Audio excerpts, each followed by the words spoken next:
अस्सलाम वालेकुम, my name is Mohammad Irfan. I am serving as a lecturer in chemistry. आज हम डिस्कस करेंगे similarities between hydrogen and group 4A members. तो topic start करते हैं। देखिए, similarities between hydrogen and group 4A। Group 4A के एलिमेंट्स को कार्बन फैमिली भी कहा जाता है। ये आपके पास कार्बन फैमिली है। अब कार्बन फैमिली जो है, इसमें कौन कौन से एलिमेंट्स होते हैं? तो इसमें जो एलिमेंट्स होते हैं उसमें है कार्बन, सिलिकॉन, जर्मेनियम, टिन और लेड। ये आपके पास कार्बन फैमिली है। अब इन दोनों में क्या डिफरेंसेस होंगे, क्या सिमिलरिटीज़ होंगी, ये हमने देखना है। तो पहले हम देखते हैं सिमिलरिटीज़, रिजेम्बलेंस, मतलब हाइड्रोजन और कार्बन फैमिली में क्या चीज़ कॉमन है। सबसे पहले हम देखते हैं इलेक्ट्रॉनिक कॉन्फ़िगरेशन। तो जो ग्रुप नंबर होता है, वैलेंस इलेक्ट्रॉन उतने ही होते हैं। अब हमारे पास ग्रुप नंबर 4 है, तो वैलेंस इलेक्ट्रॉन की तादाद भी 4 होगी। तो इसकी जब हम जनरल इलेक्ट्रॉनिक कॉन्फ़िगरेशन लिखेंगे तो हमें पता चलेगा कि NS2 यानी कि s ऑर्बिटल के अंदर 2 इलेक्ट्रॉन आएंगे और p ऑर्बिटल जो होगा उसमें 2 इलेक्ट्रॉन, यानी कि टोटल जो है इसके आखिरी शेल में, वैलेंस शेल में 4 इलेक्ट्रॉन आएंगे। अब आप इसको इस तरह से देखें कि ऑक्टेट कंप्लीट करने के लिए कितने इलेक्ट्रॉन चाहिए होते हैं। ऑक्टेट कंप्लीट करने के लिए 8 इलेक्ट्रॉन चाहिए और यहां पर कितने मौजूद हैं? यहां पर मौजूद हैं 4। तो ये हो गया 8 का आधा, तो ये हाफ फील्ड है। हम इसे कहते हैं कि ये जो है आपके पास हाफ फील्ड है। उसके बाद देखते हैं हाइड्रोजन को। हाइड्रोजन का टॉपिक नंबर 1 होता है, तो इसकी इलेक्ट्रॉनिक कॉन्फ़िगरेशन बनेगी 1s1। तो पहला शेल जो है उसमें कितने इलेक्ट्रॉन आ सकते हैं? पहला शेल जो है उसमें आपके पास 2 इलेक्ट्रॉन आ सकते हैं। यहां पर कितने मौजूद है? एक है तो इसका मतलब है ये भी क्या होगा, आपके पास हाफ फील्ड होगा। तो दोनों क्या है? हाफ फील्ड है। उसके बाद फॉर्मेशन ऑफ कोवलेंट कंपाउंड। अगर हम हाइड्रोजन के कंपाउंड्स देखें, हम कार्बन के कंपाउंड्स देखें या कार्बन फैमिली के मेंबर्स के कंपाउंड देखें, तो ये हमें कोवलेंट मिलते हैं। कोवलेंट मिलने की वजह क्या है? एक्चुअल में अगर इलेक्ट्रोनेगेटिविटी डिफरेंस मैंने इसको ऐसे लिख दिया है, डेल्टा समझ लीजिए चेंज के लिए, डिफरेंस के लिए, इलेक्ट्रोनेगेटिविटी के लिए मैंने EN लिख दिया। इलेक्ट्रोनेगेटिविटी डिफरेंस अगर लेस देन 1.7 हो, यानी कि 2 एटम जुड़े हुए हैं और 2 एटम में इलेक्ट्रोनेगेटिविटी का डिफरेंस 1.7 से कम है, तो वो आपके पास कोवलेंट बॉन्ड बनता है। अब यहां पर देखें, ऑक्सीजन जो है इसकी इलेक्ट्रोनेगेटिविटी होती है 3.5, हाइड्रोजन की होती है 2.1। इन दोनों में जो डिफरेंस निकालेंगे तो 1.4 का बनेगा, बॉन्ड कोवलेंट बनेगा। यहां पर हाइड्रोजन जो है, हाइड्रोजन होता है 2.1 और क्लोरीन होता है 3.1। दोनों का डिफरेंस निकालेंगे तो 1 आएगा। 1.7 से कम है, कोवलेंट कंपाउंड बन रहा है। अगर हम यहां पर देखें, कार्बन की इलेक्ट्रोनेगेटिविटी होती है 2.5, हाइड्रोजन की होती है 2.1। दोनों का डिफरेंस निकालें, कितना बनेगा? 0.4। 1.7 से कम है, कोवलेंट बॉन्ड बनाएगा। कार्बन 2.5, ऑक्सीजन 3.5, दोनों का डिफरेंस निकालें, डिफरेंस बनेगा 1, लेस देन 1.7, तो कोवलेंट बॉन्ड होगा। तो ऐसे कंपाउंड जिसमें कोवलेंट बॉन्ड पाया जाता है उनको हम कहते हैं कोवलेंट कंपाउंड।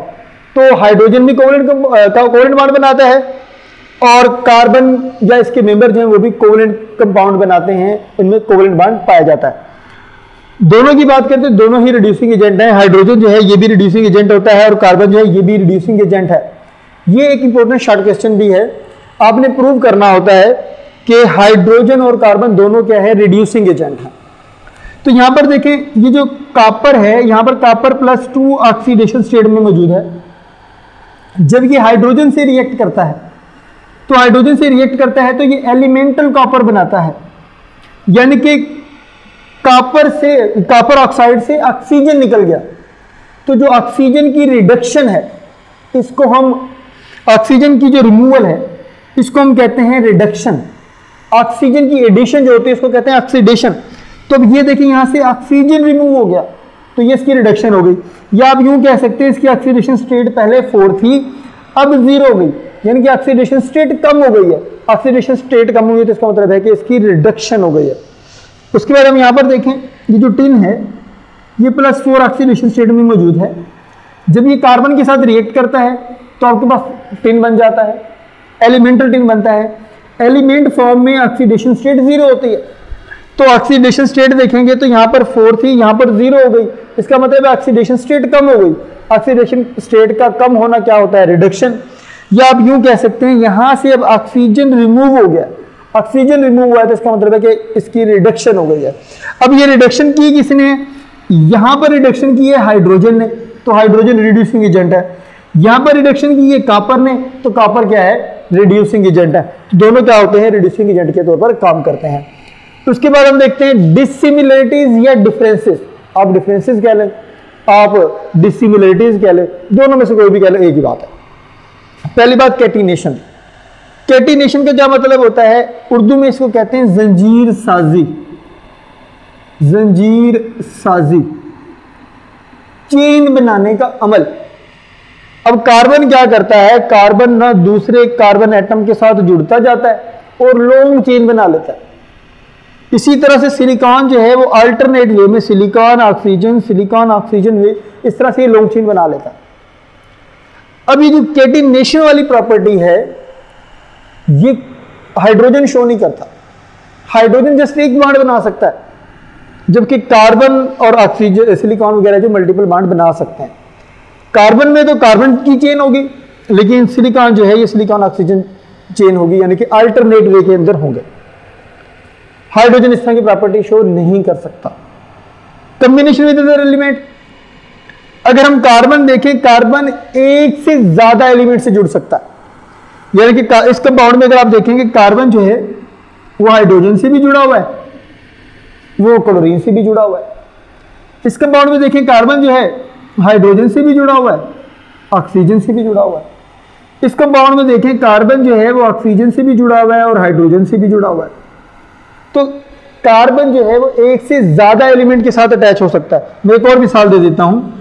सपोज करेंगे कार्बन है, कार्बन यहां पर सपोज करें फ्लोरीन से अटैच है, यहां पर क्लोरीन से अटैच है, यहां पर ब्रोमीन से अटैच है और यहां पर आयोडीन से अटैच है।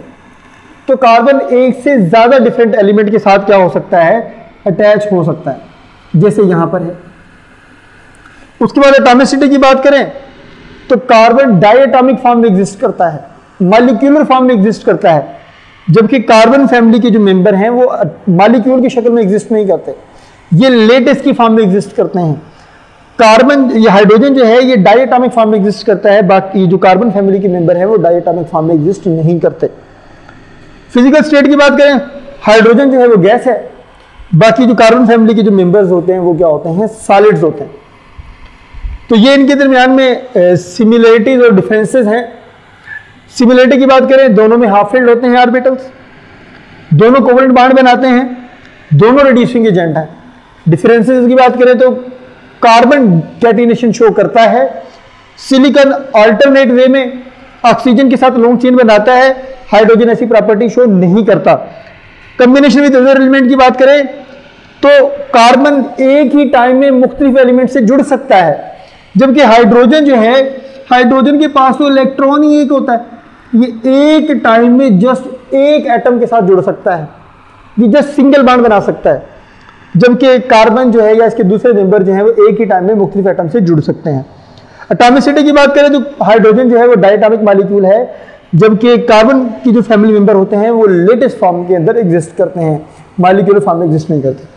फिजिकल स्टेट की बात करें तो हाइड्रोजन जो है ये गैस होता है, जो कि बाकी मेंबर जो है कार्बन फैमिली के वो सॉलिड्स होते हैं। उम्मीद है आपको ये सिमिलरिटीज और डिफरेंसेस समझ में आए होंगे। अगर इससे रिलेटेड आपका कोई भी क्वेश्चन है तो ज़रूर डिस्कस करें। अस्सलाम वालेकुम।